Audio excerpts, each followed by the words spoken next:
Let's just be real for a second. Is there anything at all, more fundamentally pathetic than a tough guy who hides behind his subordinates the moment things get real? Because that is exactly what we are watching play out in real time with Pete Hegseth and Donald Trump. For years, we have had to endure this exhausting performance art from the MAGA right. We've been lectured ad nauseum about how they are the party of the military. They are the ones who respect the chain of command. They are the ones who have the backs of our warfighters. Pete Hegseth built an entire lucrative career. Books, speaking tours, primetime Fox News slots, selling you the idea that the woke generals and the bureaucrats were destroying the military and that he, the ultimate warrior scholar, was the only one who could save it by untying their hands. Well, hands were untied, and now that those untied hands have resulted in a literal massacre of survivors in the waters off Venezuela, a war crime so blatant it would make a tribunal gasp? Where is Pete Hegseth? Is he standing at the podium saying, "I gave the order"? Is he taking the heat like a commander is supposed to?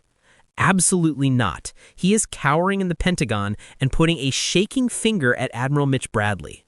I want you to really understand the gravity of what is happening here. This isn't just a scandal. This is a betrayal of the most sacred covenant in the military. Accountability floats upward. You do not blame the operator for the policy of the secretary. But that is exactly what the Trump White House is doing. They sent SEAL Team 6 out with a directive that, let's be honest, came straight from Hegseth's no rules playbook. Kill everyone, take no prisoners, leave no witnesses. And when it turned into a PR nightmare, when the Washington Post started asking, why are we machine gunning survivors in the water like it's a bad movie from the 1940s, the administration didn't just lie, they panicked. First, Trump told us it didn't happen. No strikes involving survivors, he said. That was lie number one. But when the footage exists and the leaks start springing, they couldn't hold that line. So yesterday, they pivoted to the single most cowardly defense imaginable. It happened, but Admiral Bradley did it. They're literally framing a 4-star admiral for murder to protect a cable news host who is playing dress-up as the Secretary of Defense. It is disgusting, it is anti-American, and honestly, it's exactly what we should have expected. You have Admiral Alvin Holsey, the man who is actually in charge of Southern Command, resigning in October, just walking away. Do you know how bad things have to be for a 4-star admiral to quit in the middle of an operation?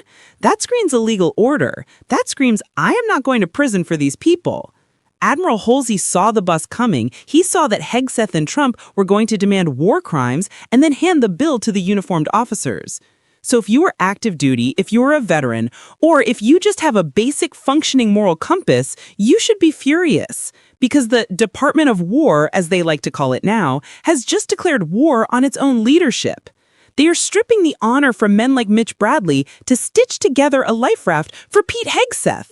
And we are going to tear this entire charade apart piece by ugly piece, starting with the timeline that proves they are lying through their teeth. Now let's look at the receipts, because when you strip away the frantic spin coming from the press secretary's podium, the timeline of this cover-up is not just incriminating, it is damning. We have to go back to September 2nd. This is the day the mission took place. We know that U.S. forces operating under this new, hyper-aggressive Hegseth doctrine engaged a fishing boat off the coast of Venezuela. That is the baseline. But here is where the story splits into two realities, the one that Trump administration tried to sell us and the one that actually happened. Initially, the line from the White House was total denial. Donald Trump, presumably repeating what Secretary Hegseth whispered in his ear, claimed that he was told there were no strikes involving survivors. That was the official position. Nothing to see here, just a clean mission against narco-terrorists. But that lie had a shelf life of about 5 minutes, because unlike the fantasy world these people usually inhabit, the military keeps records. There is video, there is audio, there are logs. So when the Washington Post and other outlets started knocking on the door with evidence of a double tap, a second strike, specifically targeting people who were already in the water, the White House realized they had a massive legal problem. You see, under the law of armed conflict, which every single service member is trained on from basic training to the War College, once a combatant is hors de combat, out of the fight, shipwrecked or wounded, you cannot kill them. It is not a suggestion, it is a war crime. It is the kind of thing that sends people to Leavenworth for life. So faced with the reality that a war crime occurred on their watch, did they admit that the policy came from the top? Did they admit that Pete Hegseth's obsession with taking the gloves off led directly to this moment? No, they looked for a scapegoat, and they found Admiral Frank Mitch Bradley. Just listen to the pivot. It is breathtakingly cynical.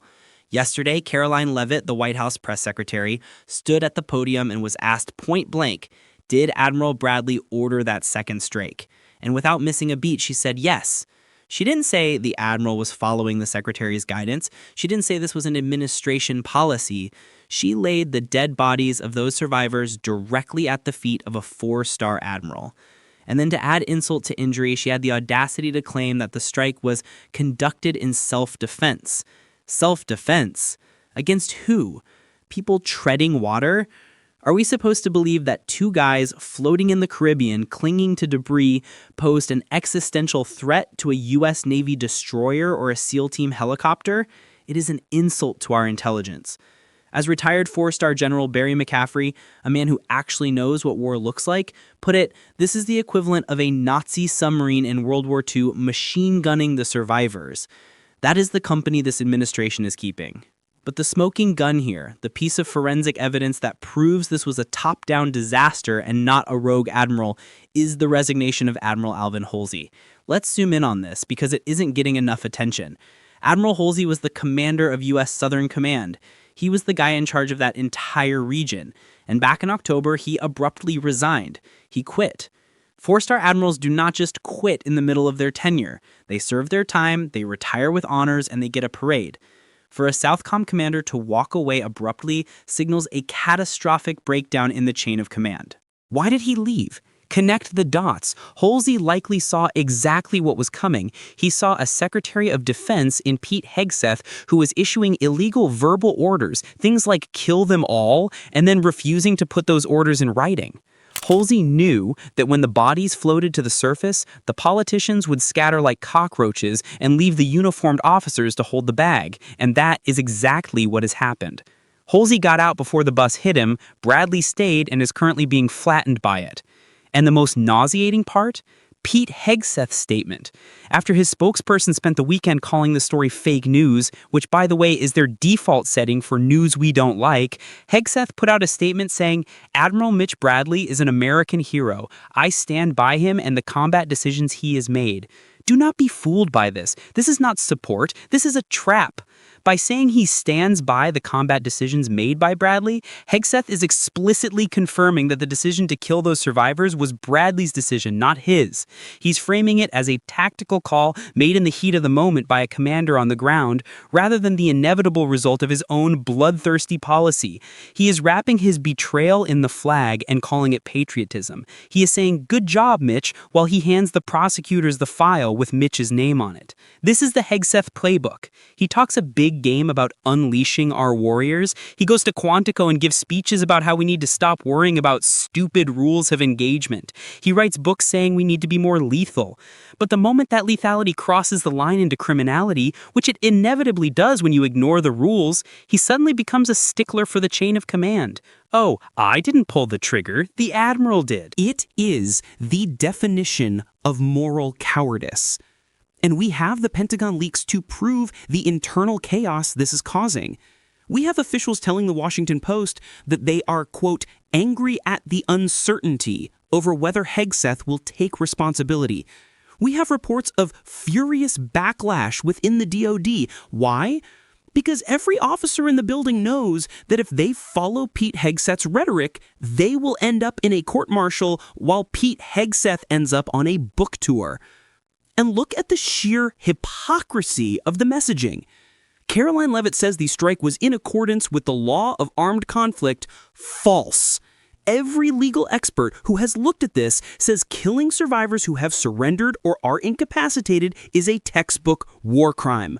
There is no ambiguity there. You cannot just rewrite the Geneva Conventions because you won an election. But then, in the same breath, they have their surrogates, people like Laura Loomer and the MAGA echo chamber, cheering for the deaths. You have Megyn Kelly saying she wants to see them, quote, bleed out. So which is it? Was it a lawful, clean engagement, as the White House claims, or was it the brutal, take-no-prisoner slaughter that the MAGA base is drooling over? They are trying to have it both ways. They want the cruelty to satisfy their base, but they want the legality to avoid The Hague. And the only way to bridge that gap, the only way to reconcile the crime with the cover-up, is to find a fall guy. Enter Admiral Mitch Bradley. They are counting on the fact that Bradley, as a disciplined military officer, will keep his mouth shut.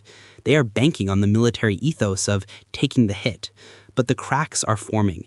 When you have Senator Roger Wicker, a Republican, mind you, the chair of the Senate Armed Services Committee, saying he's going to get to the bottom of this and demanding the audio and video, that is not a sign of a happy party. That is a sign that even the Republicans on the Hill realize that Hegseth has gone rogue. Because here is the reality that they don't want you to see. This wasn't an accident. This wasn't a fog of war confusion where a pilot misidentified a target. This was a deliberate culture shift. You don't get a double tap on survivors without a command climate that encourages it. You don't get senior leadership resigning in protest over a lawful mission. You get this kind of chaos when you put a cable news host with a fetish for violence in charge of the most powerful military in human history. Hegseth told us who he was. He told us at Quantico. He told us in his books. He told us on Fox News. He said, we don't fight with stupid rules of engagement. Well, guess what? Those stupid rules are the only thing separating a professional military from a death squad. And now that he's turned a U.S. Navy operation into something resembling a cartel hit, he's hiding behind the very people he claims to love. So we have established the crime, the execution of survivors. We have established the cover-up, the shifting stories from it didn't happen to Bradley did it. And we have established the motive, protecting Pete Hegseth from the consequences of his own radical ideology. But we need to zoom out, because if you think this is just about one boat in Venezuela, you are missing the much, much bigger and much more terrifying picture. This isn't an isolated incident. This is the implementation of a worldview that is fundamentally incompatible with the rule of law. And to understand that, we have to look at the pattern. But to really understand why a U.S. Navy admiral is being framed for murder in 2025, we have to stop looking at this as a single, isolated, botched operation. We have to look at the architecture that was built to ensure this exact outcome. Because let's be extremely clear, the massacre off the coast of Venezuela is not a bug in the MAGA operating system. It is a feature. It is the inevitable, mathematical result of a decade-long project to systematically dismantle the moral guardrails of the United States military. This didn't start on September 2nd. It didn't start when Pete Hegseth was confirmed as Secretary of Defense. This started years ago, in plain sight, on the set of Fox and Friends and at Trump rallies. We are watching the culmination of a very specific ideology, one that views the loss of war not as essential protections for our soul and our safety, but as woke handcuffs imposed by globalist lawyers. Let's rewind. Do you remember 2019? Do you remember when Donald Trump, against the advice of his own Pentagon, against the screaming protests of the JAG Corps, and against the pleas of military leadership, decided to pardon servicemen accused or convicted of war crimes? We're talking about Eddie Gallagher. We're talking about Clint Lawrence. We're talking about Matthew Goldstein. Who was the architect of those pardons? Who was the man whispering in Trump's ear, bypassing the entire chain of command to get those files on the Resolute desk? It was Pete Hegseth. He wasn't the Secretary of Defense then, he was a TV host, but he was already running shadow policy. He campaigned relentlessly on air for the idea that our boys should be allowed to fight without rules. He sold the narrative that if you shoot a civilian or stab a prisoner or pose with a corpse, you aren't a criminal. You're a victim of a politically correct system that doesn't understand lethality. And when Trump issued those pardons, he sent a message that vibrated through the entire spine of the armed forces. The message was, the Code of Uniform Military Justice does not matter. The Geneva Conventions do not matter. If you are violent enough, and if you are loyal enough to MAGA, the president will protect you. That was the seed. Venezuela is the harvest. You cannot have a Secretary of Defense who spent years lobbying for the exoneration of war criminals and then act surprised when war crimes are committed under his watch. It is like putting an arsonist in charge of the fire department and being shocked when the station burns down. Hegseth has written entire books arguing that the U.S. military has become soft because we worry too much about collateral damage and international law. He calls it the war on warriors. Well, look at what that war on warriors actually looks like. It doesn't look like heroism. It looks like machine gunning shipwreck survivors in the Caribbean. It looks like double tapping a fishing boat. It looks like the kind of barbarism we used to prosecute in Nuremberg, now being rebranded as unleashing the warfighters. And notice the pattern of who they attack. It is always the generals. It is always the admirals. Why? Because for all its flaws, the officer corps of the United States military is institutional. They are trained in the law of armed conflict. They know that if you start executing prisoners, you endanger every single American soldier who might be captured in the future. Reciprocity is the only thing keeping our POWs alive. Hegseth knows this. Trump knows this. They don't care. To them, an admiral who refuses an illegal order isn't a patriot upholding the Constitution. He is a bureaucrat standing in the way of the will of the people. This is why they purged the Pentagon. This is why we saw the Warrior Board threatening to fire generals who were deemed too woke. What did woke mean in this context? It didn't mean they were teaching critical race theory. It meant they believed in the rules of engagement. It meant they believed that you don't shoot people who have surrendered. By firing or forcing out the adults in the room, men like Admiral Holsey, they created a vacuum. And they filled that vacuum with fear. Think about the psychology of the officer currently serving under Pete Hegseth. You saw what happened to General Milley. You saw the attacks on General Kelly. Now you see Admiral Bradley being framed for a murder he almost certainly didn't want to commit, but was likely pressured into by a command climate that demands results over legality. If you were a colonel or a captain watching this, the message is crystal clear. Comply or die. If you follow the rules, you are soft. If you break the rules and it goes wrong, we will blame you. This is the mob boss strategy applied to national defense. It is the omerta of the Trump administration. And we have to talk about the dehumanization that makes this possible. Listen to the rhetoric coming from the Trump camp. Listen to Donald Trump himself, who famously said in 2015, you have to take out their families. He wasn't talking about combatants. He was talking about murdering the wives and children of terrorists. That is a war crime. He said it on national television. So when they call these people in the boat narco-terrorists, understand what they are doing. They are using a label to strip away their humanity and strip away their legal rights. They are telling the troops, these aren't people. These are monsters, and monsters don't get to surrender. But the slippery slope here is vertical. Once you decide that narco-terrorists don't get the protection of the law, who is next? What about migrant invaders? What about domestic enemies? We have already heard Trump refer to his political opponents as the enemy within.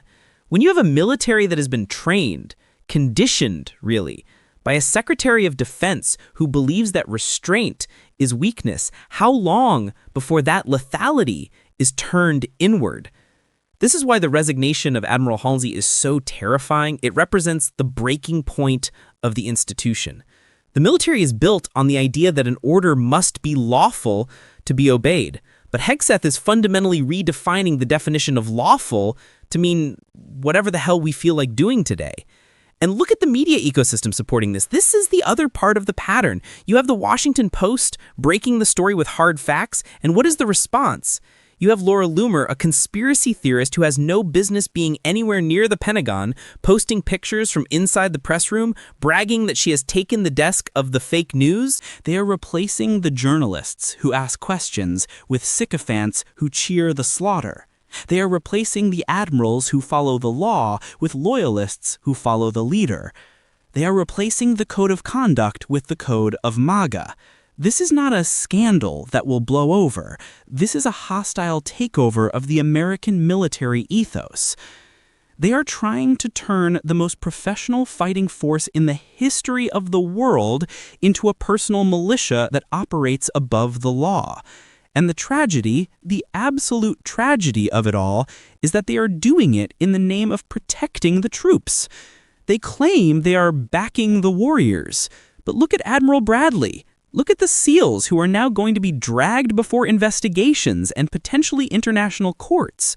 How is it backing the warriors to turn them into war criminals and then hang them out to dry when the polling numbers drop?